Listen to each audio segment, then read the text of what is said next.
Lingap at bisitahin natin yung pinagawa natin bahay. At ito, nandito yung mga bata oh. Hoy! Kamusta? Nabigyan kayo ni Kalingap Rob nung ano? Opo. Kamusta? May pagkain pa kayo? Wala na po. Kain na kayo? Hindi pa po. Ha? Hindi pa kayo nakain? Malaki bagay yung nabigay ni Kalingap Rob. Ano po, pinambayad po ni mama sa hospital. Pinambayad ni mama mo sa ospital? Ang laki nun. Nag-aki po. Nanganak na si mama mo? Opo. At siya po dito taas. Nanganak na? Opo. Di pa kayo nakain? Wala, di pa nakakain. Ito po mga Kalingap at nakita sila ng Kalingap Rob. Bigyan po sila ng malaki-laking cash. Nanganak po yung yung nanay nila, ang dami oh. Mga Kalingap. Si Kuya Michael naman po ay nakulong na.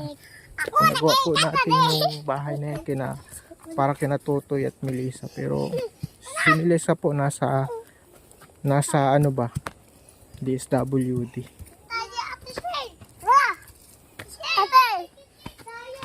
Di pa daw nakakarain. Pero malalakas man, hindi nangihina. Ang daming bata, mga Kalingap. Ito po yung pinagawa natin. Medyo mahabang kwento po. Yung binigay daw po ni Kalingap Rob, pinambayad sa ospital. Nay, may baby ka na naman, bago. Ilang araw na po ikaw ng anak? 3 linggo po.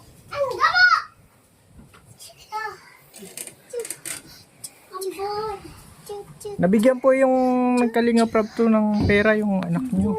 Ginamit ko po sa panganganak. Ha? Ginamit niyo. Opo, nagbili po ng mga gamit. Asan po yung tatay niyan? Sabi na po nakalabas na. Ginamit ko baga nalabalik na. Sino? Si Mikey na nakalabas na raw po. Sabi daw po nila. Nakalabas na. Tapos sinabi po nagbalik. Matagal lang nakakulong si Kuya Michael nung ka. Oo nga po. Tapos sabi daw po nila. Kanino po? Oy! Sabi Sino daw po? po ay may nagkaano na daw po yung kaso niya. Na ano na siya. Oo, sabi nakalabas na daw po nung bago ako mga may 1 buwan na daw po nakalabas. Sabi ba't hindi po siya nakauwi? Si Kuya Michael, wala pa yun. Wala po eh. Sinong tatay talaga niyan? Si Mikey po. Si Michael. Pero tagal niya nang nakakulong. Dahil po, ano po siya na nakakulong by August. August po siya nakakulong. August. Opo. July po kami nagkasama. Nagkaanak pa kayo. Pero ang tagal naman parang. Uy! Badyan ah. Sinabi ko, tinanong ko po itong mga anak niyo kung nagkain mo, hindi pa daw. Hindi pa nga po kami na. Dati pala po kami galing sa silika.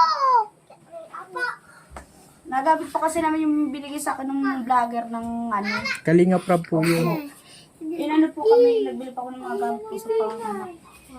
Tapos yung utang ni Michael kaya binayaran namin. Kay Ate Merly. Naiwanan po ba ganyan? May utang pa si Kuya Michael Sa pag-iinom po ba? sa panginginom. Nagpunan po siya, wala man po siya natira. Pag Hoy! dami niyo pong anak, paano kayo nabubuhay? Ay nag-ano nga pero pipilit nga po kahit kayas ng walis.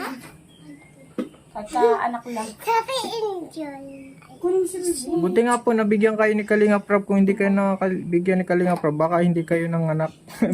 Ay hindi, ano ba ang tawag doon? Wala kayong pambayad sa panganganak. Wala nga po. Ang nag-ano nga po nito, nagtulong nga po sa amin si Kuya Glyn. Hmm. Yung mga anak po ako. Ano po yung papaampon nyo? Ay, naano lang po kami pampo na pag nalagaan ko na po. Di ba may napaampon kayo? Wala. Yung isa po.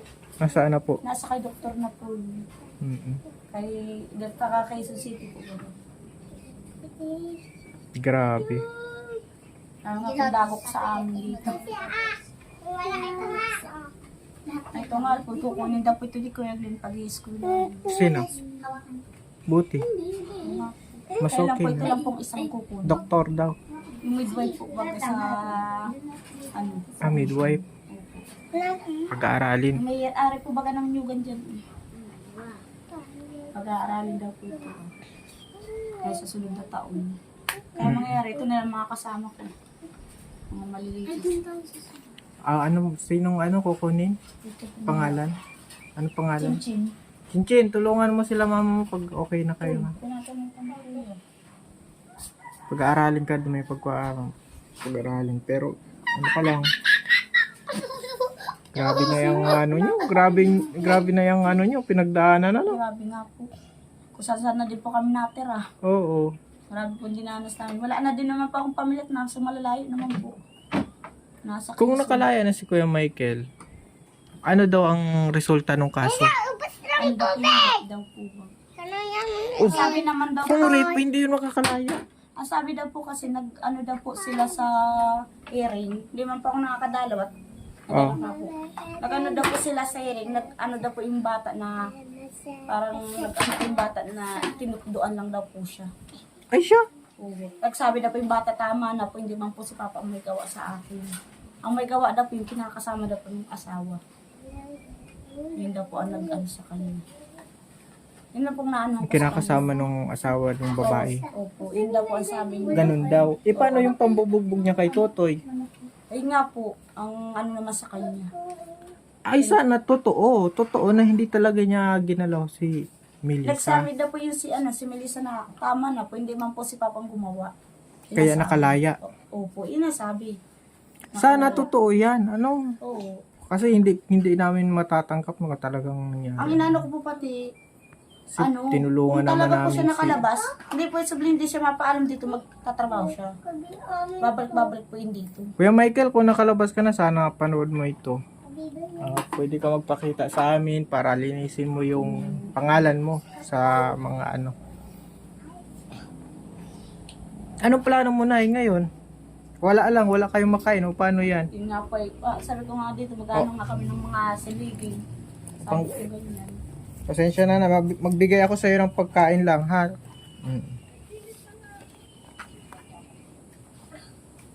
Ano pangkain? Salamat po. Marami Pangkain po. Hindi pa kayo nakain. Galing po kami sa center. Nandiyan kami po nag-scout. Kita namin yung mga bata. Alis, bebe. Alis. Uy, nini. Asan yung kambal? Ayun po, magkatabi. Ito. Ito kayo pala yung kambal. Yung kamukha oh. Buti na lang nakita kayo ng Kalingap Rob. Bigyan kayo ng ano. Di ba ano na yan pag nakauwi si si Kuya Michael. Kung sakaling malinis talaga. O di magkakabalikan pati si Totoy kukunin nyo. O di sama-sama na kayo. Yun nga po ang gusto ko namin na Yan din yung gusto namin. At ang Basta inaano ko po, naaawa din po man ako doon sa bata. Nagalit nga po si Michael nung kinuha, nung tiyahin. kailan nagalit. Nung nasa basod po siya. Okay naman si actually nung nakikita ko si Totoy doon, mas maganda, mas naging maayos din si Pero Totoy. siya pa nag-isip. Yan ang katotohanan. Ayos naman po. Ito yung mga anak mo hindi nag-aaral, wala ni isa. Nagtigil lang po sila ngayon nung magkagulo nga po kay Michael. Nag-i-eskwela po yan. Nagtigil nga lang nung parang naano po siya, nasak po sila nung makulong si tiyo nila. Kaya po nagtigil. Titingnan ko daw na kung kamukha ni Kuya Michael. Kasi ang layo na kasi mga kalingap eh. Hindi, baby ang cute po oh. Si anak po ni Kuya Michael. Ano po yung sinabi sa inyo nung may nagano diyan na may binaranggay ka daw na pinasok ka? Si ano po yung barkada po ni Michael dito. Oh. Yung pangalan po ay pinaano ko po talaga sila, pinablatter ko. Pinasok ka? O pati po yung kapatid ni Michael na lalaki. Bakit ka pinasok? Ewan ko po kung anong dahilan sa akin. Ang gusto ko mangyari na iwanan ko daw si Michael, magano ako sa kanila. Sabi ko, yung makisama ko sa kanila, sabi ko, hindi naman basta-basta ako gagan papatasan yung basta. Pati po ito, binabastos na. Kaya nag-ano po ako, nag-iilap po ako dito ng ano. Pinasok ko kami dito ay. Saka, ano pa ako, nagluluto ako. Lang ako sa mga. Takbo po ako dito, dumaan. Nagdiretso na po ako ng barangay, pinablatter. Buti nakatakbo ka. Nakatakbo po ako, wala nga pa akong chinilas. Nang mag-anak ko. Tapos sinabihan pa ito na, kung hindi daw ako, pag ayaw daw ako, ito daw po nga ano niya. Asawahin. Grabe Kaya nga naman. sabi po sa akin ng kagawad, sa sunod ka, dadamputin na lang ako po nila. Pinablatter po ko sa kanila. Tapos yung sabi ko ni... Ang gusto kong mangyari na kung sana malinis talaga ang ano ni Kuya Michael. Tapos mapag-aral niyo yung mga bata at si Totoy. Tapos kung sakaling si Kuya Michael malinis talaga. Kasi hindi bigyan na kasi binugbog daw niya si Totoy eh. Diba? Hindi po sa pag-ano po, may makakulit po yung bata. May hindi po makialam. Nawalan daw ng malay. Pero ang actually yung bata si Totoy maayos dun sa bago niya.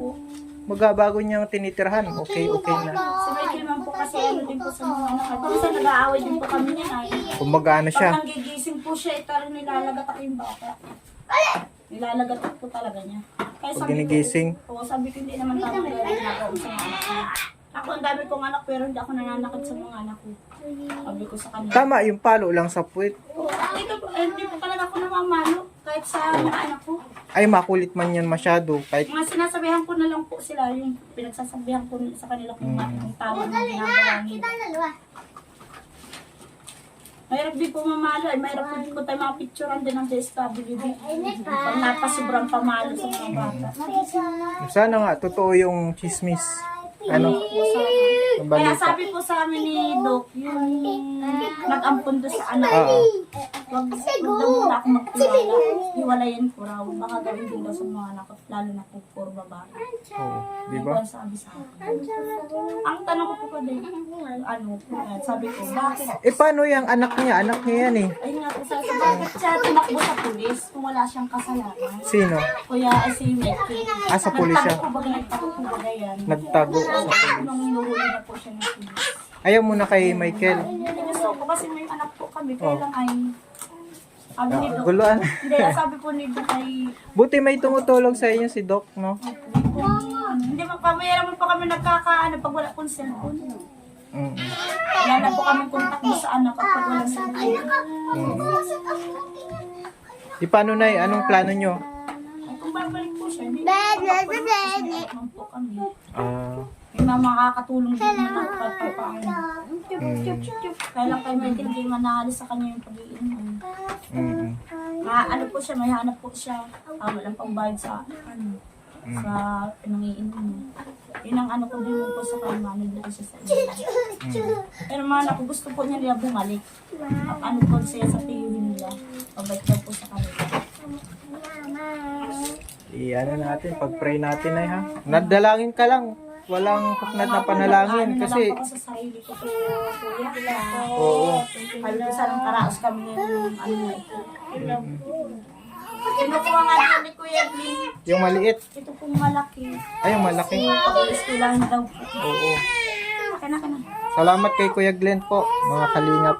Nay. At sige po at sige ano na po kayo, bili na kayo ng pagkain. Salamat po, Kuya. Sino bibili ng pagkain? Sige, bili kayo ng pagkain. Sige na. At salamat mga kalingap sa panonood. Dito po yung update natin sa bahay natin kila Totoy. Na-vlog po ni Kalingap Rap ito mga kalingap na bigyan ng tulong. Ginamit daw po sa panganganak ng nanay. Salamat po sa lahat at God bless po. Salamat po sa patuloy na pagsuporta sa ating channel, Kalingap Alvin. Maraming salamat po sa lahat. At